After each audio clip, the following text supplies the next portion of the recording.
Hey there YouTube, it's Tiffany. Welcome back to my channel.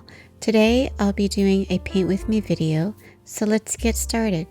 The supplies you're going to be needing are watercolors. I'll be using my Daniel Smith set here, and the reason why I chose this is because I have a variety of different colors of green. If you're going to be painting along with me, you can choose whatever watercolors you have, and you can also mix the tones yourself. You're also going to be needing watercolor paper. I'm using the Fabriano Artistical cotton paper in classic white. You also need watercolor brushes. I'm using the Silver Limited rounds in size 2 and 8. Now let's sketch out the frog using a pencil. The frog that I'll be painting today is sitting on a lily pad with his reflection on the water. I found this reference photo on Pixabay, which is a royalty-free website where you can find stock photos to use for art or whatever else that you want to do. The frog's body is submerged underwater, so it's not very visible and the image is distorted. So the sketch is a little bit difficult to tell at this point. The frog also has a butterfly sitting on his head, and I've decided to give the frog a name. I'm going to call him Milo, and Milo is really cute. I got this inspiration to do this frog painting from my youngest daughter. She all of a sudden had asked Mommy to paint her a frog painting. So I was looking through Pixabay and found this beautiful photo of a frog with a butterfly on its head, and I thought it was perfect. And needless to say, so did she. Now I'm going to use a gum eraser to pick up the pencil marks so that it's not so visible when I paint it.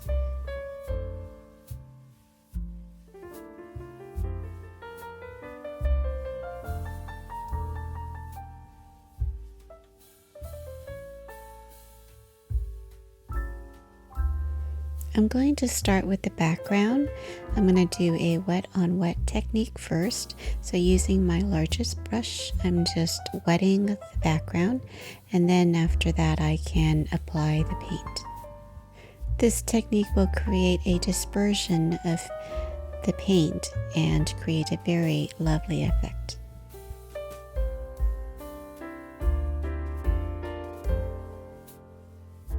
I'm going to be using variety of different shades of green from my Daniel Smith kit. I'll be using the Perylene green first, and a combination of jadeite green, hooker's green, and serpentine green. And I think I also used some cascade green as well.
So I wanted to darken the background a little bit more, so I'm going to be painting over the first layer a couple of more times to get the right depth that I want.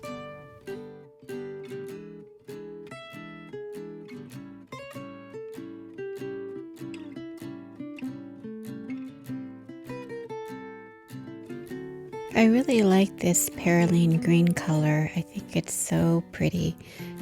deep, dark, and quite mysterious. It's one of my favorite Daniel Smith watercolor. I'm not too sure why I'm drawn to dark colors, but I'm also drawn to the opposite, which are soft pastel colors. So I guess it just kind of depends on my mood at the moment. But I love all colors, sometimes bright, sometimes dark, sometimes soft pastel-y colors.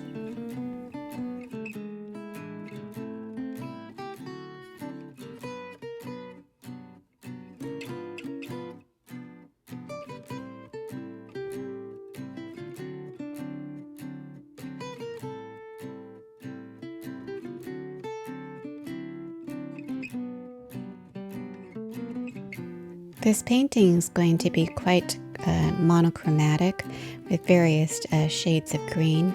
The only thing that is a different color is the butterfly.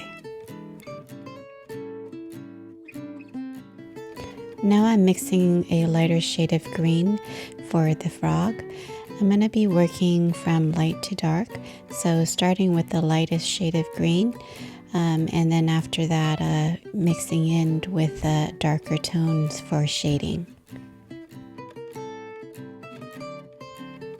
All in all, this painting took about 3 hours to complete, and that includes the sketch as well as the drying time in between layers.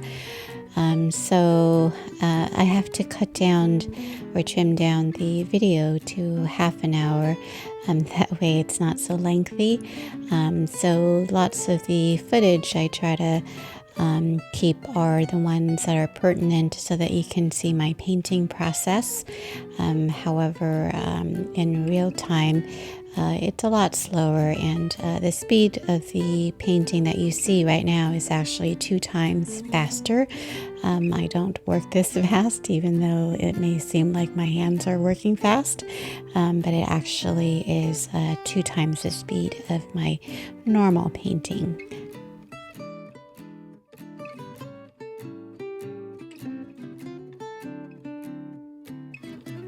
Now, as I wait for the first layer of Milo to dry, I'm going to work on the lily pad. And the lily pad is somewhat similar to the same shade as Milo, but to create definition and depth between the frog and the water and the lily pad, it has to be different tones so that you can see the frog as well as the lily pad and the water. And so that creates a challenge, but right now it just seems like everything is one color. But if I continue to add more layers and build depth, you'll be able to see Milo more clearly.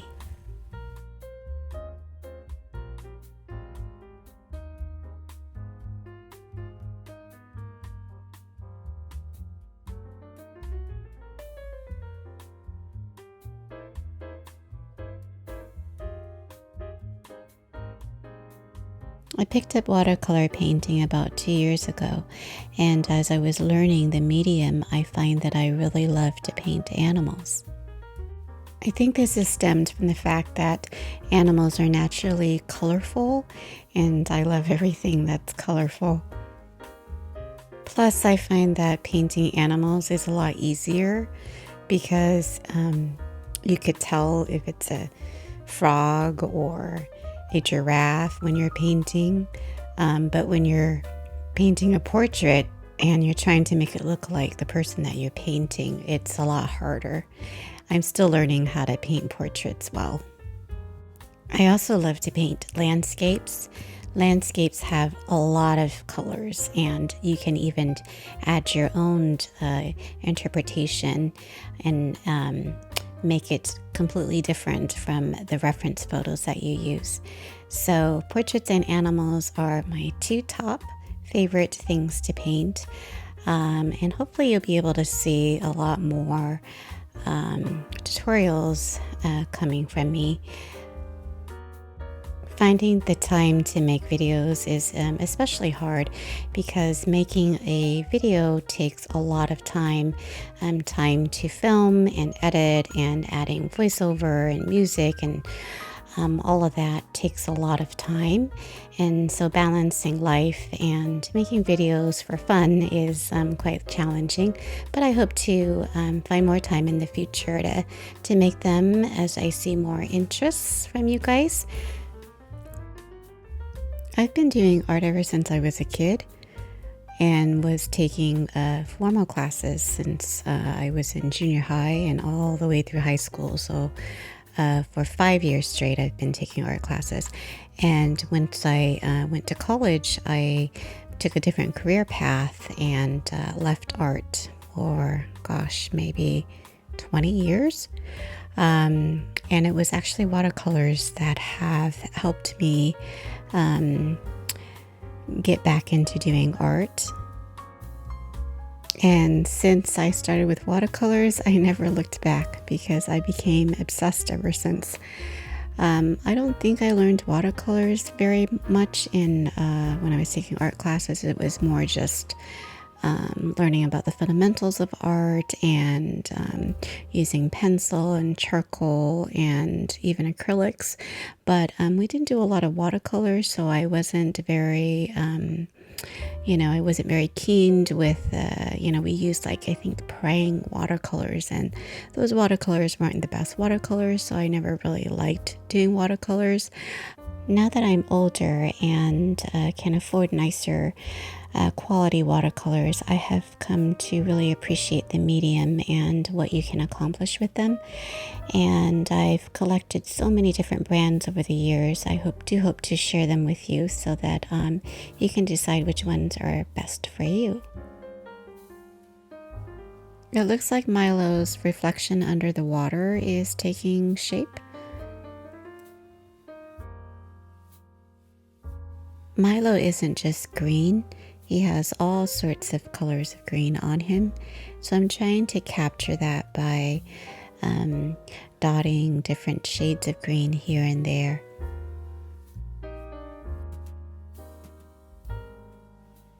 Lots of times when I'm painting, I don't know what the result or the outcome will be like. And so sometimes, midway, it can be a little frustrating because it's not coming out how you picture it in your head.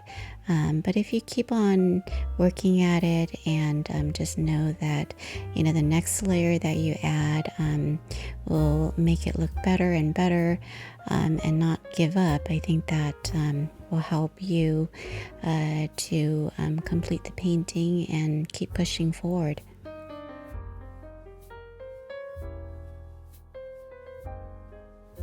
To be honest, I don't paint every day. I only paint when I feel like I want to paint.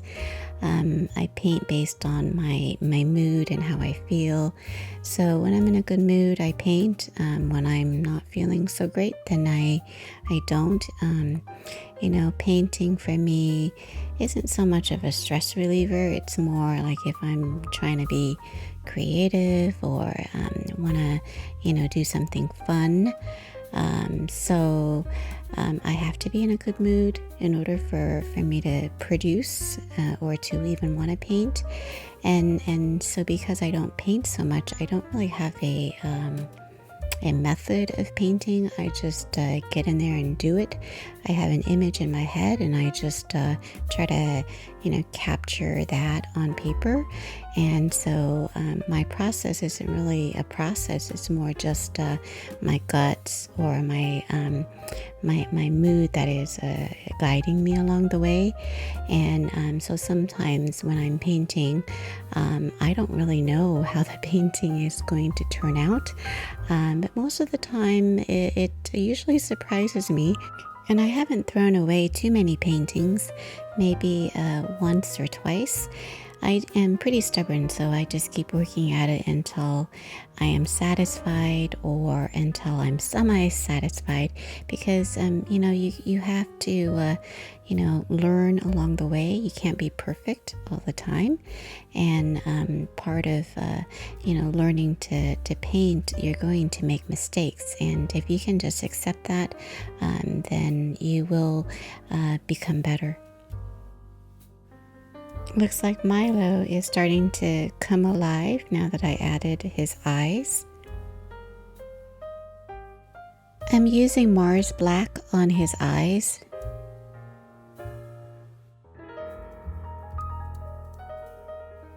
Milo also has spots all over his body, so mixing the Mars Black with the Perylene Green, I can darken the color more and add spots and definition along his mouth area and the edges. Now I'm painting the eyes from the reflection in the water.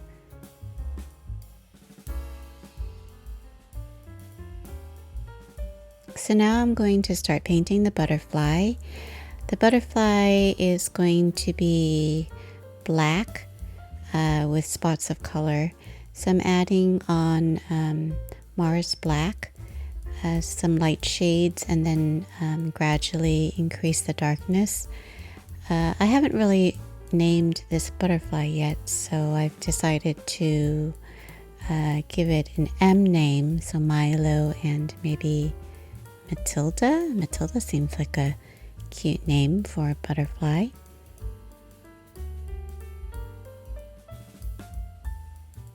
So as I'm painting Matilda, I'm wondering, do frogs eat butterflies? I know frogs eat flies, but I'm not sure if they eat butterflies. That would be interesting if they do. I think that in my painting, though, Milo and Matilda are just friends. They're not, Matilda is not Milo's food. That would make it disastrous for Matilda. So in the reference photo, Matilda is actually black, but I didn't want her to be black. I want some more color. So I'm gonna make her black and burgundy. I think that would be a better combination. So it's going to be a little bit different than the reference photo, and that's what makes painting special. I feel like, as an artist, you need to be able to change things up, and as far as color and angle, when you're painting, you can make it your own and add your own interpretation to the painting. I think that makes it more unique than just copying from what you see, because that's what really cameras are for, right? You take a picture and the camera captures the image. But as an artist, you want to be able to put your own insight into the drawing. Your own interpretation, I think, makes a painting a lot more special. Yeah, so don't be afraid to make it your own. At least I try to anyways. I'm still trying to figure out what my style is. I know I'm not an abstract painter, and I know that my paintings aren't the most realistic paintings. Mine look more like a painting, doesn't look like a photorealism. Like some artists are so amazing how they can make something look like it's a photo. I can't do that. I can only, make it look semi-real, and I try to add my own style into it at this point because, I haven't painted too long. I am still developing my style. I don't think I have one yet. Hopefully, over time, I'll be able to see what my style is. And I think that, every artist eyes are different. And the way that we paint really tells, how we see things. And I hope to be able to, when someone looks at my painting, they'll be able to say, hey, that looks like a Tiffany painting. Not that I'm going to be a famous painter one day, but that'd be kind of cool. I'm just doing all this because I have a desire to be creative, and it's fun. So I create mainly just because it makes me happy, and we should all do things that make us happy.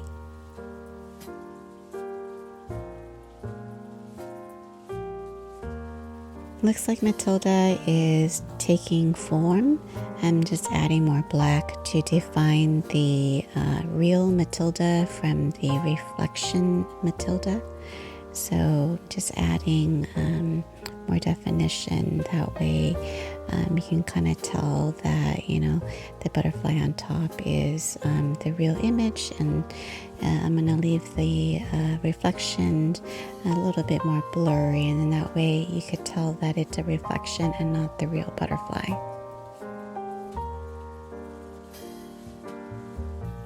I love painting butterflies. I think they are such an amazing creature. The fact that they start off as being caterpillars and through metamorphosis can transform into something so colorful with magnificent wings that can fly. If you'd like to see some more of my butterfly paintings, you can check out my Instagram page. I will provide the link down below. If you do go to my Instagram page, you're going to find that I make cards as well. And I also do pastels. I love to be creative in all sorts of ways, not just watercolor painting. I think it's important to not box yourself in and explore different mediums and outlets so that you can become more creative.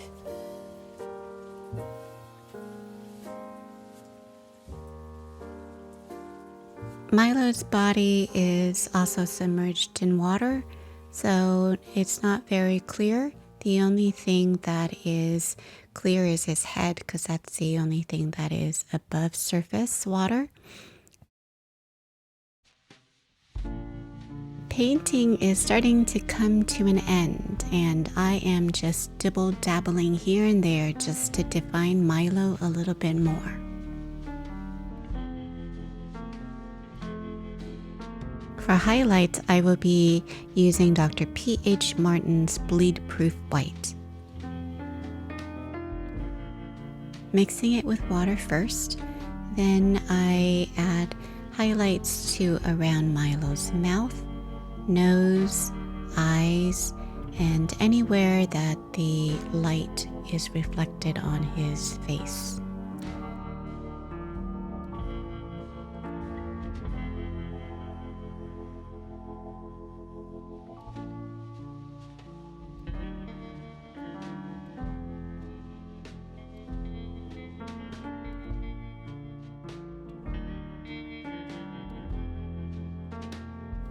Let's not forget about the highlights on Matilda.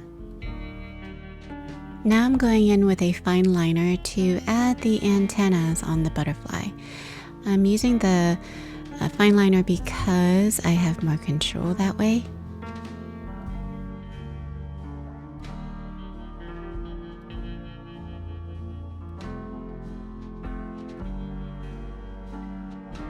So this has been a very long video, and if you made it this far, I've decided to reward you with a joke. Why are artists struggling with finances? Because they have no money. As you laugh or not, I sure hope that you at least found this video a little bit inspiring or entertaining. Also, never forget to sign your artwork. Here's a close-up of the frog, Milo, and his friend Matilda. Thank you so much for watching. Until next time, bye-bye.